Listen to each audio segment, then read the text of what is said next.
Hey everyone, welcome to Princess of Gay. I'm your host Connie, and today we are here with my blind reaction to Free Guy. So this is a donation reward for Sweet Venom, and it's a movie I've wanted to see for a long time, pretty much since I heard of it, but just never really saw in theaters. And then since it was put on this list, I've been preempting or putting other movies first. But now we're finally getting to it. I was actually thinking about doing this last week initially, but I decided to go with a more extreme movie, I guess you could say, with Three from Hell.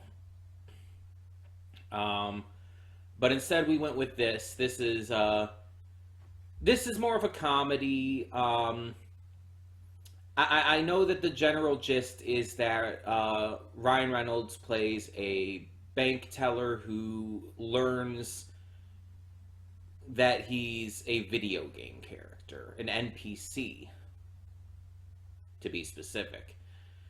He gains sentience and has to have communication with like people who are on the outside, playing as avatars and stuff. I know that Jacksepticeye has a cameo in this. I don't know where or what his cameo is, but I know he has a cameo in this. Um, and I believe the movie was pretty well received. I haven't really been spoiled on anything outside of like what the trailers show. So we're gonna get into this and see what this movie has in store. I'm expecting to like this. Let's be honest. um, I don't think this is going to be any sort of bad. I don't know if it'll be great, but it's going to be good to some degree. Either way, let's get this going and see what it has in store. So when the screen fades to black, pause this redirect and go to the description below. Follow the link to the reaction, and after you watch it, come back here to the redirect and resume play. Because after it fades to black and then fades back in, everything from that point forward will be my afterthoughts and will contain spoilers to the movie. So, that being said, thank you so much for tuning in, and I will see you at the reaction. And we are back, and we'll begin with spoilers in 3, 2, 1, now. First off, by the way, this shirt, the video gaming shirt, was actually a coincidence. I did not wear this today because I was going to be reacting to Free Guy. I actually just put this on because it was the next shirt I was going to put on. I don't know how else to word it. It was next in line in my clean clothes. Still sounds weird, but you know what I mean.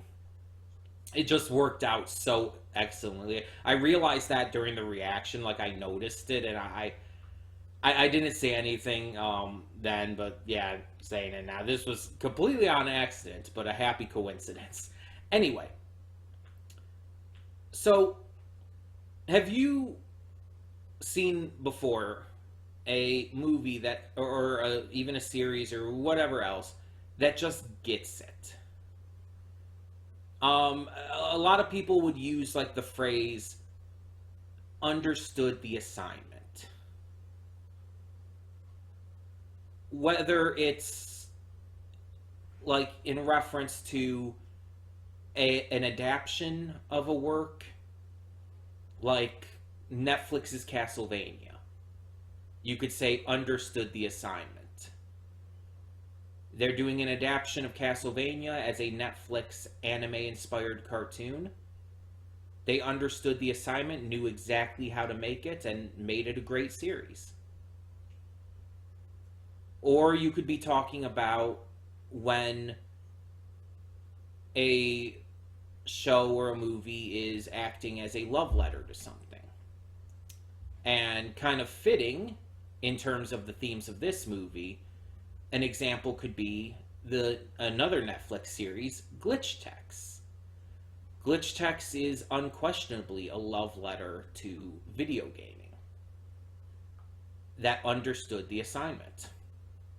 Watching that series, you can tell that the writers, the directors, the people who made that series are gamers. That they understand what being a gamer is like.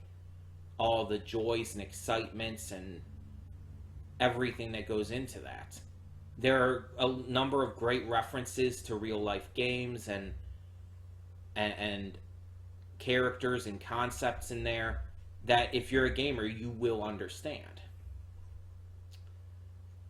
And there's a lot of other examples you could obviously pull from. But all of this is obviously to say that this movie understood the assignment. This movie is like conceptually very simple. They're making a movie about a video game NPC who gains sentience and the struggle to save the world that he's a part of. That the concept alone is just super simple, super basic, and already fun. But the creators, the writers, the directors, they had to look at this and ask, how can we make sure that our audience knows that we get it? That we understand gaming. That we play games ourselves, that we get it. How can we show that? And using a lot of references may seem like a cheap, safe answer for that. And so they did that. And not just to video games, but a lot of references to a lot of fan culture. You had Star Wars and Avengers in here as well.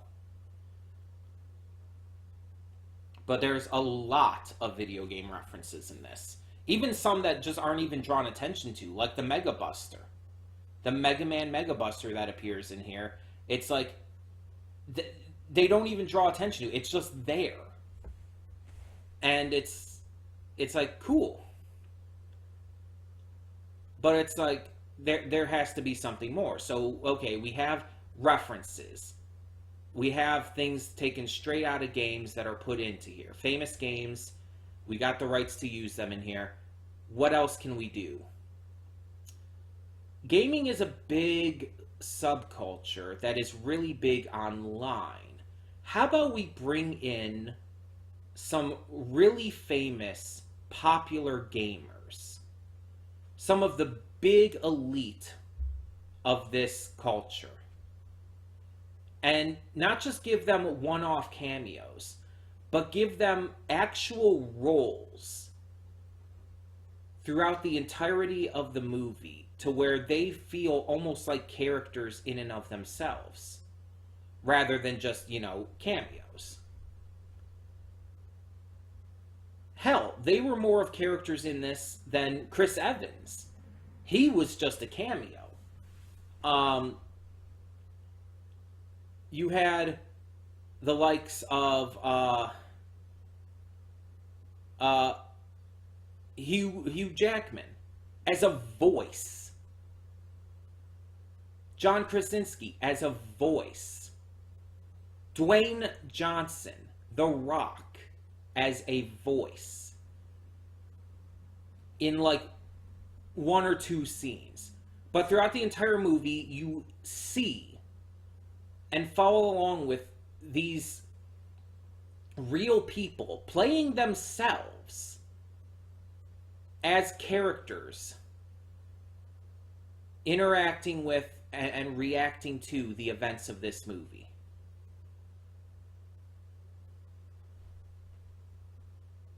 That's great. Oh, but okay. So we got the references. We got famous gamers in this. We got to do one more big thing. One more thing that really solidifies it and shows the viewer of this movie that we understand gaming, that we get it. What is one big thing that is a big deal in the gaming industry, especially in the modern day, that is still a fight and a struggle for so many who actually work in this industry. Let's have the story focus on two indie developers who got their work stolen and are fighting to get what they deserve back, who are fighting to take down the big leader behind this game company in order to face justice, to receive what they are owed.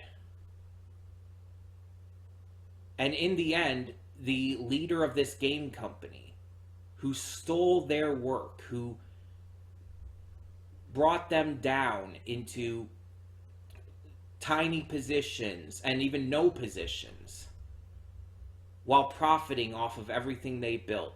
Let's have him be portrayed as a ridiculous idiot who only cares about the bottom line. Let's portray him as an absolute piece of shit who is just completely unlikable. While you entirely, all the way through the film, root for these little indie developers who are just trying to not do this for the money, but make this game and make it, at this point, known by the public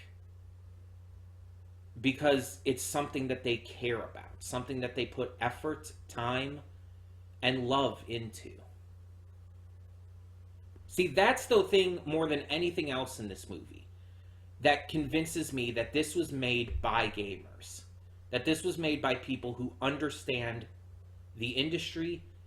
And when this movie was in the process of being made, they understood the assignment and they made it real.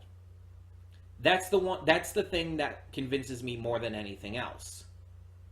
They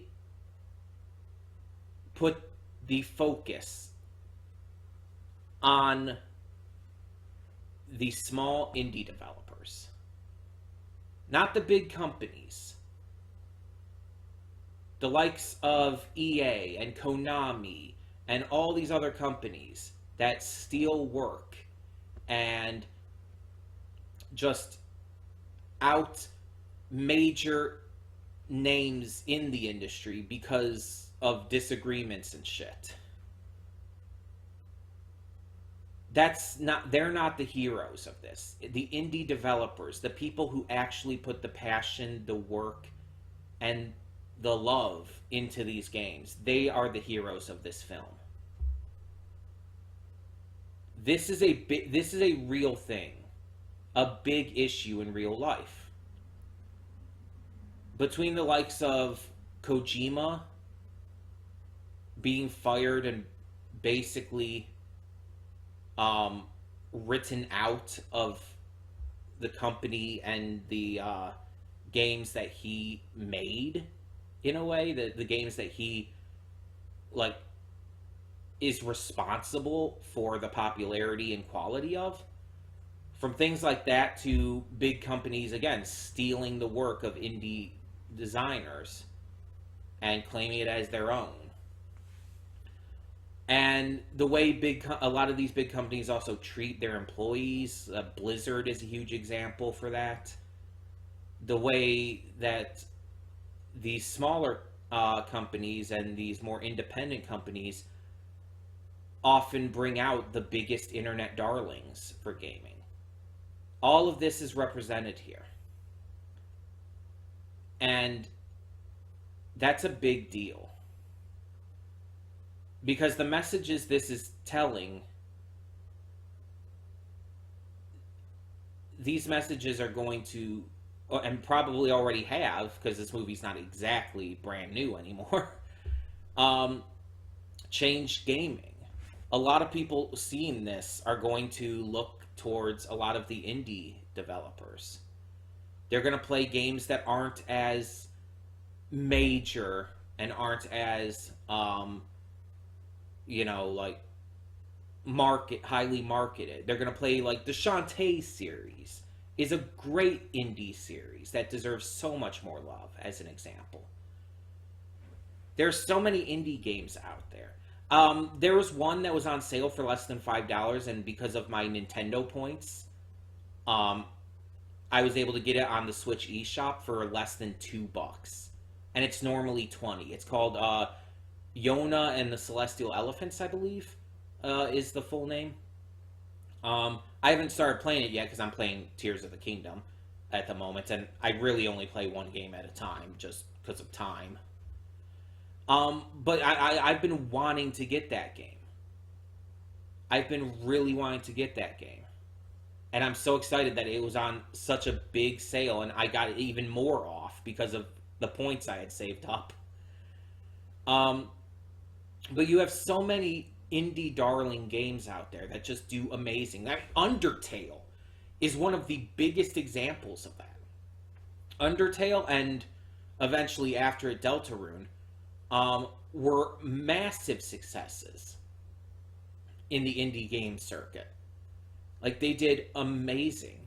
And I have other games on my Switch, which I actually don't have out here right now. I must have forgotten to bring that out of my room when I came out this morning.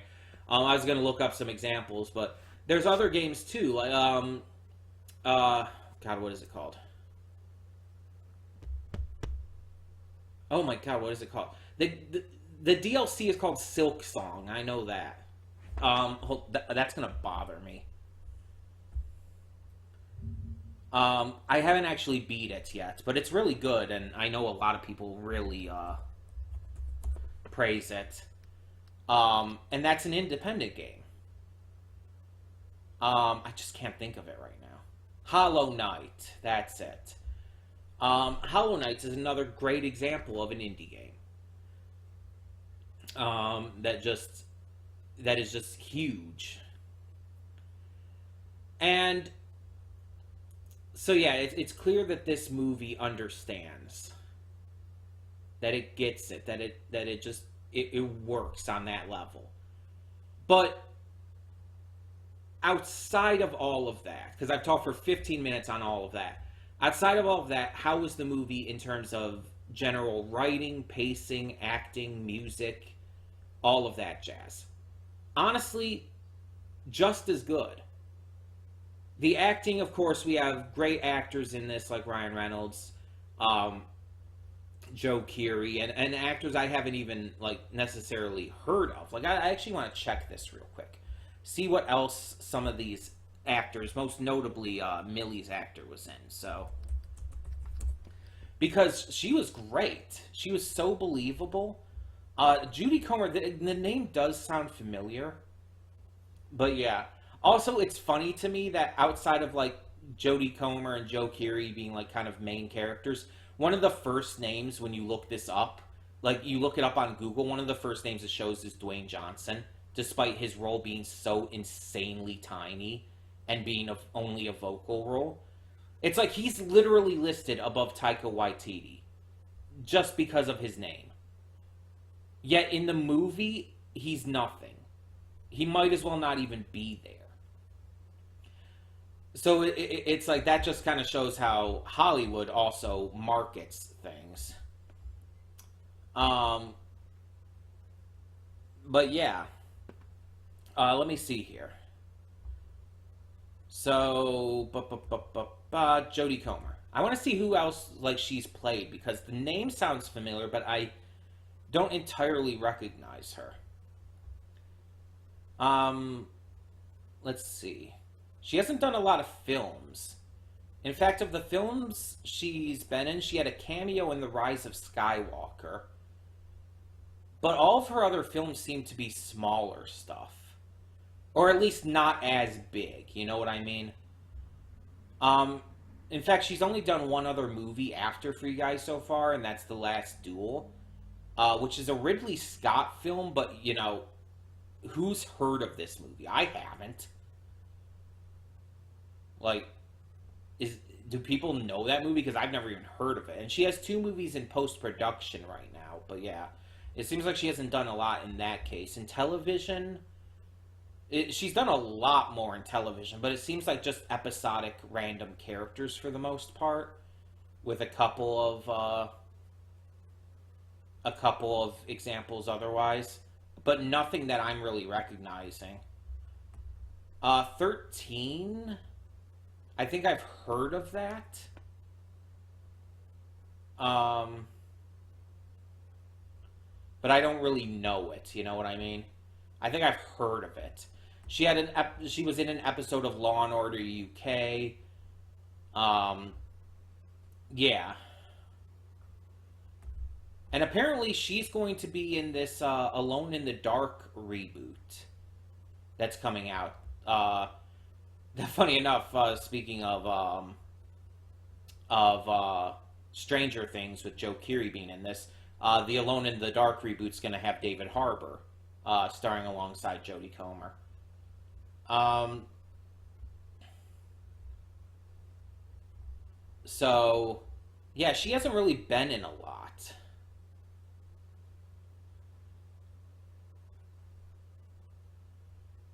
So that's interesting.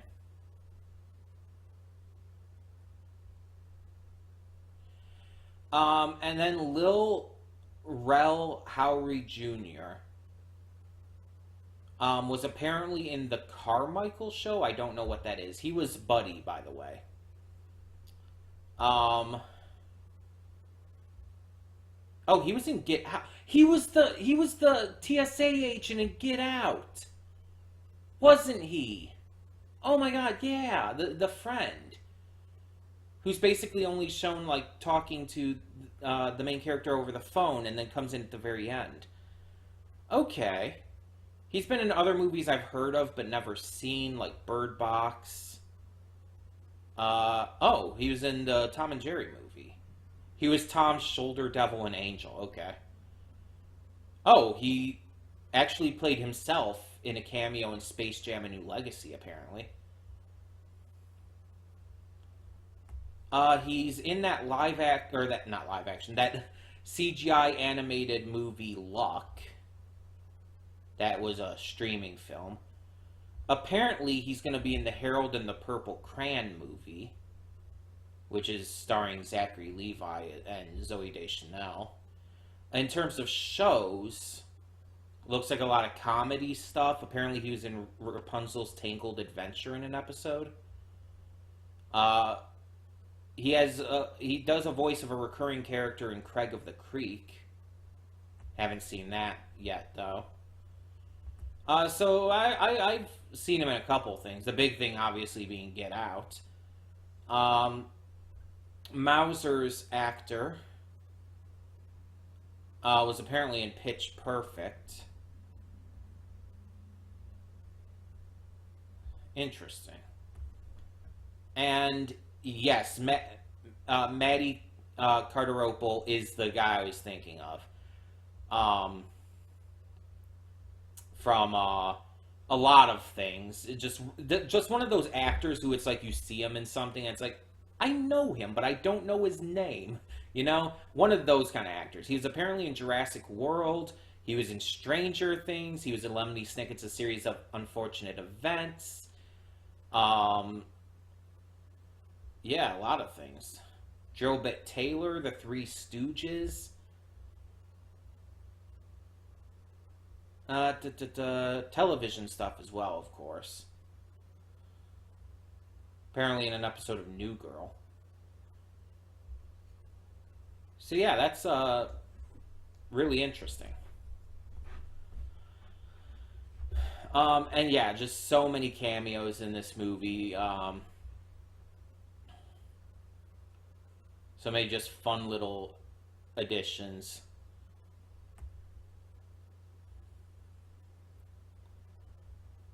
Okay, so Lara Spencer is a host of Good Morning America. And it says she played herself, so yeah, she must have just been talking about everything going on during like a little TV thing. Yeah, and this was Alex Trebek's final film role that released posthumously after his death. That's really funny though that Hugh Jackman was that masked avatar. That's really funny. Oh, wait. Hold on. Oh, Tina Fey was the mother. Was Keith's mother. Keith was the gamer guy who had the sock. Tina Fey was his mother who was vacuuming in the background. Okay. And John Krasinski was the silhouetted gamer who was like in the interview and all. Okay. Yeah.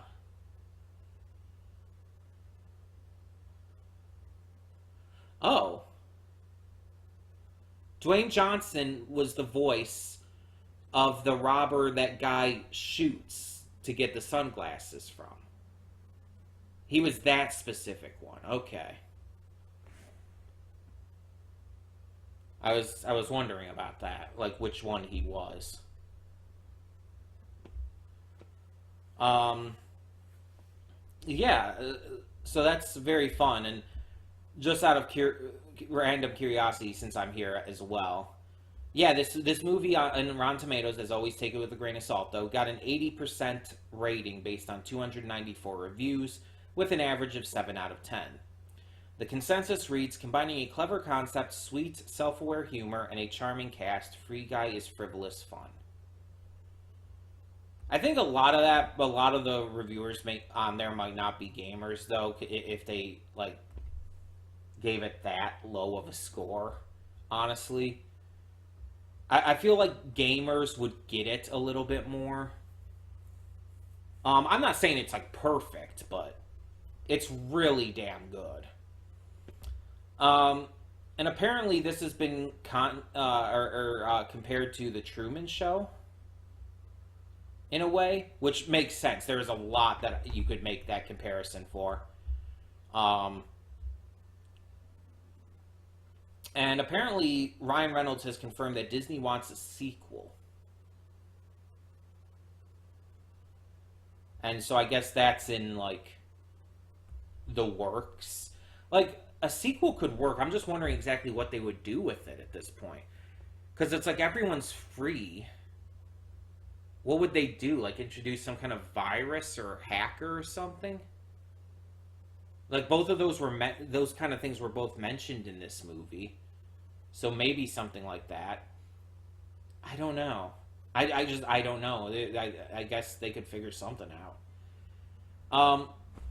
But yeah, like I said, this movie just gets it. It just understands gaming. It just really, it really did well in regards to its portrayal and its references. That the Chris Evans part did really make me, even though that's not a gaming reference, it's like, okay, dude brings out the Captain America shield, and then it just cuts to Chris Evans like going like, what the? And the comedic timing was so damn good. The funny thing is, I've probably heard about him having a cameo in this, and I just forgot. Because it's like, I'm watching this like a couple years after it came out. It came out in like 2021. And so it's like been a couple years. So I probably heard about that and just forgot. I might have even heard about other cameos in this. The only one I remembered was Jacksepticeye. Because I have followed Jacksepticeye in the past, so I knew about that one actively. But yeah, I really, really enjoyed this. I loved all the performances. I loved the music. I loved the pacing. The pacing was actually really good. It never felt too fast or too slow. The writing was great. Just everything, really. It really just, like I said, it understood the assignment and it ran with it. It made it fun, exciting, enjoyable. And I just had a blast. Like, Ryan Reynolds' brand of humor is just always really fun and goofy. You have the other actors bring their own humor into it. And this is probably the most tolerable Taika Waititi has been for me. Because I know it's an unpopular opinion, but I don't tend to like Taika Waititi. He's better as an actor than as a director, I will say that. I don't think I like any of his directorial movies. I really don't, because I don't like, I haven't seen the fourth or fifth Thor. fucking number is it? I've seen Thor Ragnarok, but I haven't seen Love and Thunder. Let's put it that way. And I did not like Ragnarok. That's why I haven't seen Love and Thunder. I mean, maybe I'll see it someday, but I just haven't. I don't like Jojo Rabbit. And I don't know if I've seen other stuff like from him from a directorial stance. But he's much better as an actor, you know, when he's not controlling how the movie's tone and pacing goes, because he's clearly not good at that shit. I'm actually wondering now. I'm actually wondering now, like, what else has he directed that I might have seen?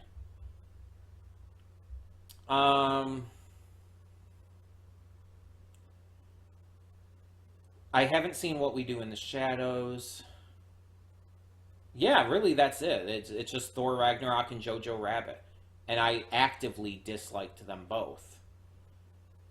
I haven't seen Thor Love and Thunder. Apparently he has some movie coming out called Next Goal Wins. He did Hunt for the Wilder People, which I don't think I've even heard of. I know of What We Do in the Shadows. And then there's also Boy and Eagle versus Shark, and I don't know either of those either.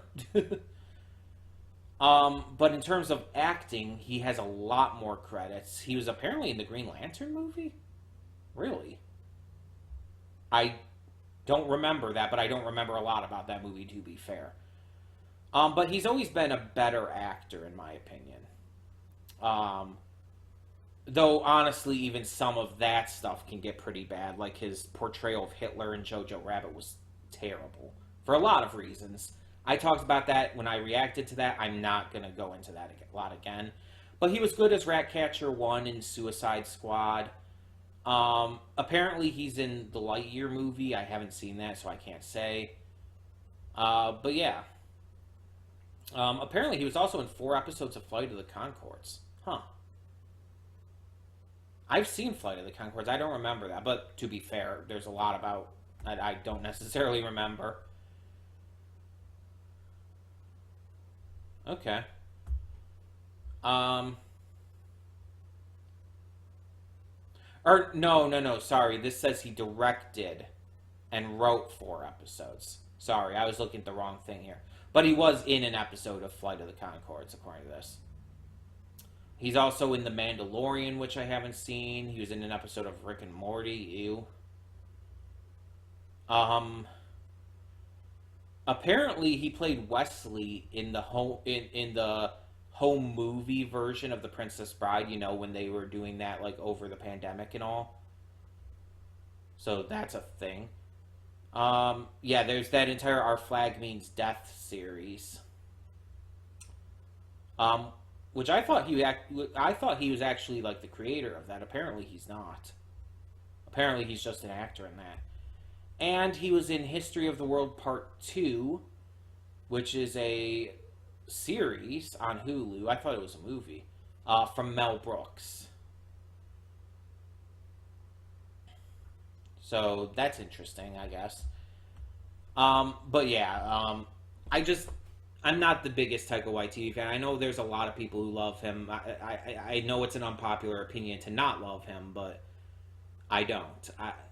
I think he's a better actor than a director or writer, but even that's not by a lot. But then again, I haven't seen a lot of his works and a lot of his acting roles. Because honestly, I just haven't, and I haven't. Most of them are movies I haven't even heard of. So, to be fair. Anyway, we got off track again. That tends to happen with me.